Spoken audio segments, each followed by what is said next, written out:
certain things change from the Trayodashi of Kartika Masa. Traditionally, they created a science as to how one should behave. So, the significance of the festival has largely been ignored.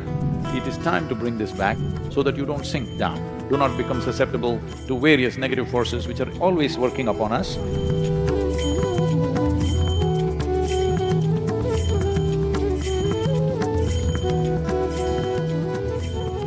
Diwali time, what is the significance of this?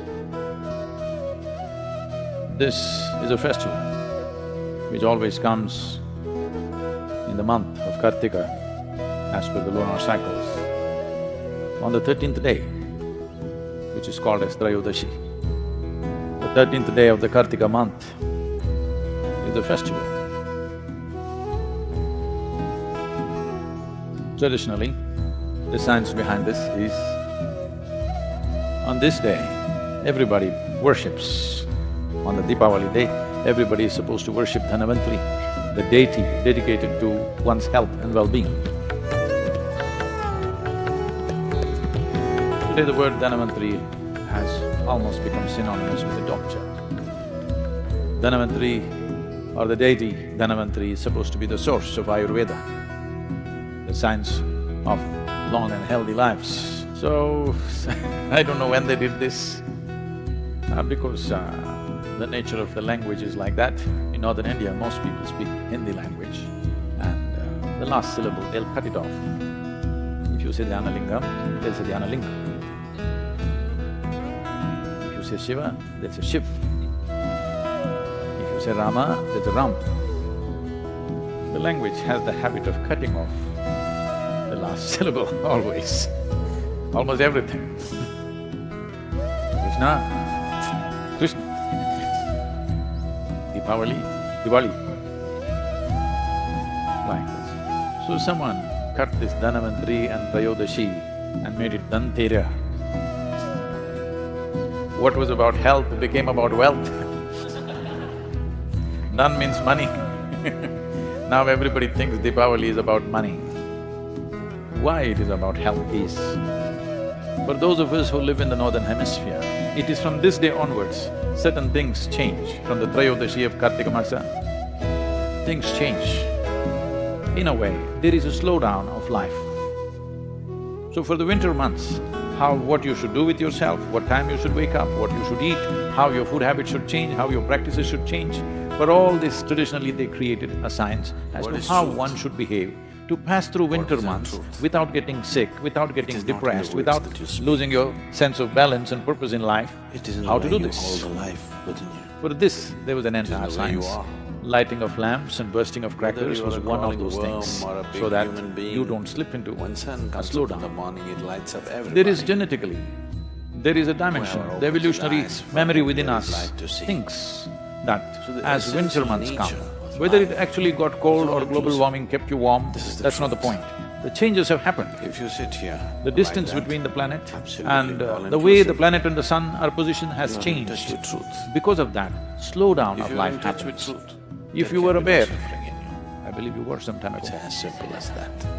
you would be hibernating. So there is a tendency for the body to hibernate.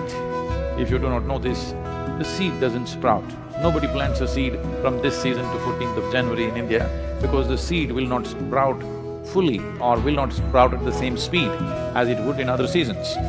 Life slows down in the northern hemisphere. Because life is slowing down, we are preparing to do more energetic things around us so that we don't really slow down and become a part of that. In a way, we are trying to assert our evolution. You are supposed to have transcended your biological tendencies. So, to transcend this, there's a whole lot of activity created so that you don't go into a hibernating kind of state. Physically slow down, mentally little bit of depression could easily happen in everybody because the season is like that. In colder countries, definitely people experience this. So, because things have slowed down within you, because our relationship with the sun has changed, which is the basic source of life. The basic source of energy on this planet is sun. Not because you came up with the solar panel, it's always been so. Now, because the northern hemisphere, its relationship with the sun has changed, you're looking away from the sun, there is a slowdown. From this month, the 13th day of this lunar month, which is called as the Kartika Trayodashi.